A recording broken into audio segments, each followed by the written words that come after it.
ሰላም ጤና ይስጥልኝ ውድ የቻናሌ ቤተሰቦች እንኳን ወደ ቻናላችን በሰላም መጣችሁ። የዕለቱን አነጋጋሪ ቪዲዮዎች ይዘንላችሁ ቀርበናል። ላይክ እና ሰብስክራይብ በማድረግ ይጀምሩ። ወደ ቪዲዮ እንለፍ።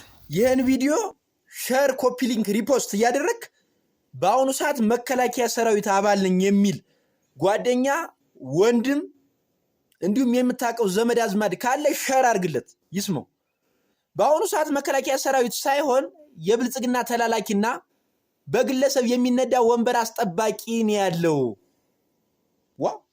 እኔ እኮ የሚኒተሪ ስለብሰው እኮ ወድቆ አግኝቼው አይደለም። ይህን ሚኒተሪ ለመልበስ ነጭ ላብ አልቤ በስንት በረሃና ቁልቁለት ተራራ ወጥቼ ወርጄ ነው ይህን ሚኒተሪ ያገኘሁት። ስለዚህ ያውኑ መከላከያ ሰራዊት ነኝ ብሎ የሚያስበው የብልጽግና ወንበር አስጠባቂ የአማራ ህዝብን ንጹሃንን የሚጨፈጭፍ በመድፍና በድሮን እንግዲህ ህዝብ ይጨፈጭፋል። ከባድ መሳሪያ መጣል ካለባቸውም ፋኖ ያለበት ቀጠና ኢላማና ታርጌት ተደርገው መጣል አለበት። ንጹሃን ማህበረሰብ ምንም ከፖለቲካ ነፃ የሆነ ከሁለቱ የፖለቲካ እንትኖች ነፃ የሆነ ማህበረሰብ ላይ እየጣለ እንዴት ህዝባችን ይጨፈጭፋል? ጀግናው የአማራ ፋኖ መከላከያ ሰራዊትን የሚያቀው በቴሌቪዥን መስኮት አይደለም። እንዳንተ ገብቶ ነው ቆስሎ ደምቶ። እኔ እኮ ለይች ባንዲራ እውነት መስሎ እኮ ለይች ባንዲራ ቆስ እያለው አያችኋት አይችል ለይች ባንዲራ ቆስ እያለው ደምቻለሁ እኮ ነው የምል። ነገር ግን ከኔ ጋር አብረው የቆሰሉ ጓዶች የደሙ ጓዶች አሁን ምን ደረጃ ላይ ነው ያሉ የምታውቁት ነው። እንደ ኮንዶም ተጠቅመው ጥሎን አሁን ምን ደረጃ ላይ እንዳለን ታውቃለህ። እኛ ወደ መከላከያ ሰራዊት አባል የገባ ነው ሹፌር ታፈነ፣ የሴት ጡት ተቆረጠ፣ ህፃን ተደፈረ ስንባል ነው። ሰሜን ዕዝ ተደመሰሰ ተጨፈጨፈ ስንባል ዳር ድንበራችን ለማስከበር ነው ፈክረን የገባን። እንደ አንተ ተየቁማር ቤትና ተየፑል ቤቱ ተየጫት ቤቱ ተየመሸታ ቤቱ ተሰብስበን አልገባንም። በፊት መከላከያ ሰራዊት አባል የቀረው በእኛ ጊዜ ነው እኮ ነው። እኔ አሁን 8ኛ ዕዝ የምድር ድሮን ተብላ የምትታወቀው 8ኛ ዕዝ በፊት 8ኛ ዕዝ በአሁኑ ደግሞ ሰሜን ምስራቅ ዕዝ ተብላ የምትጠራ 46ኛ ክፍለ ጦር ነበር። ያቋል ጀነራል አሰፋ ቸኮል ነበር መሪያችን ታቋል። ስለዚህ በአሁን ሰዓት ዝም ብለህ አትንጠራራይ። የመከላከያ ሰራዊት ክብር የቀረው በእኛ ጊዜ ነው። ጀግናው የአማራ አርሶ አደር በማጭድ እየቆረጠ ይጥላል ለምል ከጎን ሲቆምም ታቋለህ ምን ያህል ጀብድና ጀግንነት እንደሚያስመዘግብና እንደሚሰራ። በሱ ከመጣበት በግል ክብሩ ከመጣበት ግን ታቋለህ። አንበርክኮና አሰልፎ ነው የሚሰድነም። አሁንም ውጡ፣ እምትወጡ ካላችሁ ውጡ። ማትወጣ ካለህ በግንዴታ አንገት ክላንቆ ይይዛል እንደዚህ ጨርቅቆ ማለት ነው። አሁን እኮ ስለ መከላከያ ሰራዊት ሊሰብክ መከላከያ ሰራዊት ጎጠኛ አይደለም ከመንግስት ምናምን እንደዚህ የቆሻሻ ልጅ። ይህንን ጥያቄ የምጠይቃችሁ መከላከያን ዝም ብላችሁ በኢማጂኔሽን ከዚህ በፊት በመታወቁበት ጀግንነቱ ለምታውቁ ሰዎች ሳይሆን በቅርበት ስለደረሰባችሁ ስላያችሁ ሰዎች ነው። መከላከያ እንደሚባለው ለህዝብ ለወገኑ ነው የሚቆመው ወይንስ ደግሞ ልጁ እንዳለው ለአንድ ወገን ነው የሚቆመው? እስኪ ኮሜንት ላይ መልሳችሁን ጻፉልኝ። እስቲ እየሰራ ያለው ከስራውን ሁሉ ትቶ ይችን ቤተክርስቲያን መዶሻ ይዞ እያፈረሰ ነው ያለው። አጠቃላይ ጉዳዩ የመንግስት ነው። ምክንያቱን ግን አናውቅም። ይችን ቤተክርስቲያን በማፍረስ እንዲህ በማድረግ መንግስት የሚያተርፈውን አላውቅም። አገር እያፈረሱ ቤተክርስቲያን እያፈረሱ ብልጽግና ይባል። ብልጽግና መበልጸግ፣ ማደግ፣ መለወጥ፣ ከድህነት መውጣት ነው።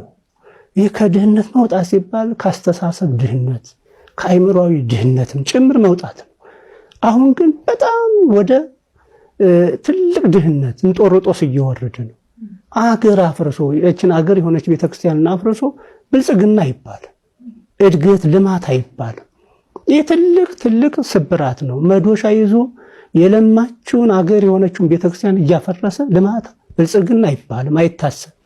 ጠቅላይ ሚኒስትራችን ብዙ ነገር እየተናገረ ሊያስቀን ይችላል። ይሄ ግን በጣም ነው የሚያስቀው። ከዛም በላይ ደግሞ ለኢትዮጵያ ኦርቶዶክስ ተዋሕዶ ቤተክርስቲያን ያለውን ንቀት ነው የሚያሳየው። ይሄ በጣም ንቀት ነው። የኢትዮጵያ ኦርቶዶክስ ተዋሕዶ ቤተክርስቲያን ገዳማት መከላከያዎችን ማለትም ደግሞ የፋኖና የሸኔ መከላከያዎችን እያሰለጠነች ነው እያለን ነው። ይሄንን እስኪ እንዴት ትገልጹታላችሁ? ተመልከተው ይሄን ሰይጣን እዚህ አዲስ አበባ ዙሪያ አይደለም እንዴ ገዳማት ወታደር ሲያሰለጥኑ ያገኘናቸው? እዚህ ጎጃም እኮ አይደለም፣ እዚህ አዲስ አበባ ምን ያደርጋል? በገዳም በቤተ ክርስቲያን ወታደር ማሰልጠን፣ ግድያን፣ ገዳይን ማዘጋጀት። ይሄ ስራና ተግባሩ ሰይጣንን ሁሉ የሚያስንቅ ሰይጣኑ ላይ ያለ ስሜ ስም ሰጡኝ የሚያስብል እርኩስ የሆነ ሰው የሚናገረውን እየሰማሁ ነው። በየጊዜያቱ በፓርላማና በተለያየ መድረክ ላይ እየወጣ ሁል ጊዜ ኦርቶዶክስና አማራን እንዴት እንደሚሳደብ እንዴት ለጥቃት ኢላማ እንደሚያረጋቸው ይህ ንግግር ብቻውን በቂ ነው። እስቲ የትኛው ቤተክርስቲያን የትኛው ደብር ወታደር ሲያሰለጥን ያስከው ብትለው ሁሉ ጊዜ እንደሚናገረው ማደናገሪያ ቃሉ ያው እንደምታውቁት እያለ ከማለፍ በዘለለ ተጨባጭ የሆነ ሐቅ እንኳን የለውም። እስቲ እውነት የትኛው ቤተክርስቲያን ወታደር አሰልጥኖ ነው ይህ ንግግር ለቤተክርስቲያን የሚገባው? ግን አቅሉ ይህ እርኩስ ሰውዬና በርካታ የብልጽግና አመራሮች አንድን አካል ለጥቃት ኢላማ ሲያደርጉት ቀደም ብለው ልክ እንደዚህ አይነት በሬ ወለደ ወሬ ይዘሩብሃል። ከዛ በኋላ በሰራዊታቸው እርምጃ ወስዱብሃል። ከዛ ደግሞ መልሰው ፕሮፓጋንዳ እየሰሩ ፖለቲካ ይነግዱብሃል። ቤተክርስቲያን ባላደረገችው ነገር እንደዚህ ተብሏል እየተባለች ባላየነው ቪዲዮ ትከሰሳለች።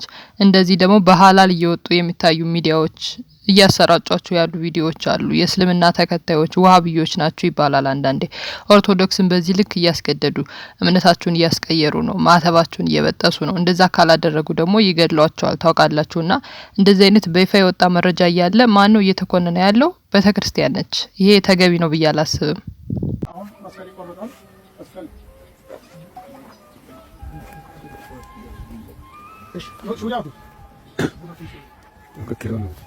السلام عليكم ورحمة الله وبركاته. أمكم ورحمة الله. أقص مسكلك تجمع يسكلي ساتياتنا. عاد يمكن يمكن براتي يمكن. يا رب يا الله. أنا بفهمك. سمولك أنا بدي إن شاء الله. قرطة. كيف؟ إذا أنا ليش قرطة. إتو مسكلو بيجا بكيبات. مسكلو قديدنا. مسكلو قديدنا. مسكلو كاسيم. كاسيم. مسكلو كاسيم. كاسيم. ما شاء الله. الله يحفظه لكم. አርሰናልን ስለምጠላ አይደለም ኢቨንቱን መቃወመው። ብዙዎች መቼስ እያወቁ ነው የሚያጠፉት ብዬ አስባለሁ። ምክንያቱም በኢቨንቱ ኦርጋናይዜሽኖች ስለተከፈላችሁ ብሩ ለዛም ነው እየወጡ ማስታወቂያ የሚሰሩት እንደነ ስቲፋኖስ አይነት ከዛም ጎስት ምናምን እነ ዮማሪዎስ እየሰሩ ነው። ለምንድን ነው? ስለተከፈላችሁ ነው እንጂ ይሄ የአርሰናል የማንቸስተር ዩናይትድ ደጋፊ ምናምን ስለሚለው አይደለም። ሀዘኑም ስላልገባችሁ አይደለም። ብር ስለተሰጣችሁ ነው። በእነሱ ደም ላይ ቆመ ነገ ስቴዲየም ገብተ አትጨፍርም። 22 ዓመት ያጣኸውን ድል በእነሱ ደም ላይ ቆመ አትዘፍንም፣ ደስታን አታደርግም። ስለዚህ አንተ የተከበርክ የአርሰናል ደጋፊ ደግሞም ከአርሰናል በፊት ከዚች አማናዊት ንጽሕት ቅድስት ኩሏዊት ቤተክርስቲያን ልጅነትን የተቀበላችሁ በ40 እና በ80 ቀን ግዴላችሁም ነገ ስቴዲየም ቀርታችሁ እናንተ ኦርቶዶክሳዊ ባለማህተም መሆንህን አሳዩ። በማንም አጀንዳ ውስጥ አትጠለፉ እያልኳችሁ ነው።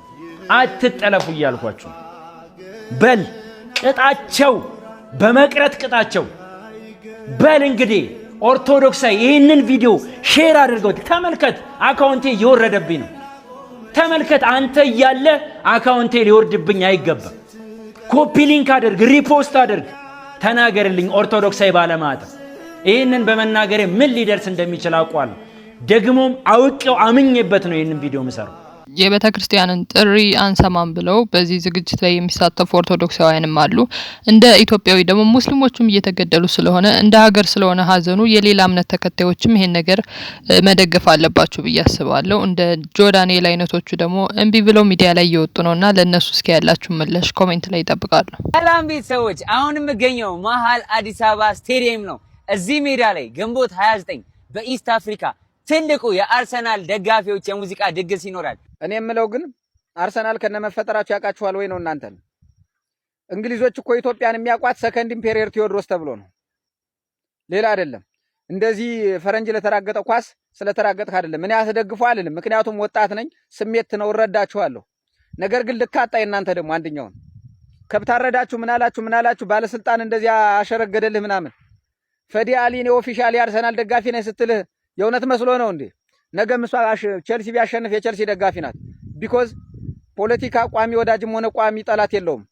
እንደ አሸናፊነቱ ነው አይቶ የሚጓዘው። አንተ ከልብህ እዚህ ልብ ድርቅ እስከሚል ትደግፋለህ፣ ትጮሃለህ። አሁንም ቢሆን ግንቦት 29 2018 የተዘጋጀውን ኮንሰርት ወደ ሰላማዊ ሰልፍ ቀይረህ ለነጻነት ታገል። አንተ እየተገደልክ እየታረድክ ዛሬ እሱ ኮንሰርት ላይ ሄደህ የምትሳተፍ ማለት ነው። ቀድሚያ ሟቹ ከኔ በላይ ቀድመህ የምትሞተው አንተ ነህ። እኔ ቢያንስ አንድ ጊዜ ወጥቻለሁኝ። ለምርጫ ከመሰብሰብ ህዝብን ማዳን ይግደም። ውሸታምና አስመሳይ መንግስት በአስቸኳይ ይውረድ። የህዝብ ስቃይ የማይሰማው መንግስት አንፈልግም። ለምርጫ ከመሰብሰብ ህዝብን ማዳን ይግደም። ችግር በደረሰብን ቁጥር አድኑን እያልን እየጮህነ እንግዲህ መልእክት የምናስተላልፍላቸው አካላቶች በዚህ መልኩ ነው እየተያዙ ያሉትና ማየት ማመን ነው። የሚነገራችሁ ነው ወይስ የምታዩት ነው የምታምኑት? እስኪ ይሄንን ቪዲዮ እዩና የተሰማችሁን ኮሜንት ላይ ጻፉልኝ።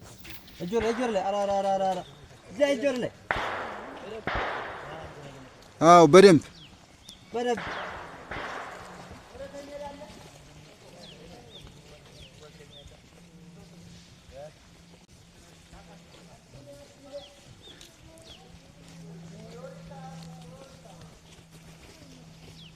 ጠጋ በደብሰ ጆደ ላይ አይዞሽ ተመተሽ ነው። አይዞ በቃ አይዞ ትድናለህ። አይዞ አንድ ረጅመንት በቃ አይዞ። ለዛሬ ያዘጋጀውላችሁ ይህንን ይመስል ነበር። ያላችሁን አስተያየት ኮሜንት ላይ ጻፉልኝ። ሰብስክራይብ በማድረግ ቤተሰብ ሁኑ። ቸር ሰንብቱ።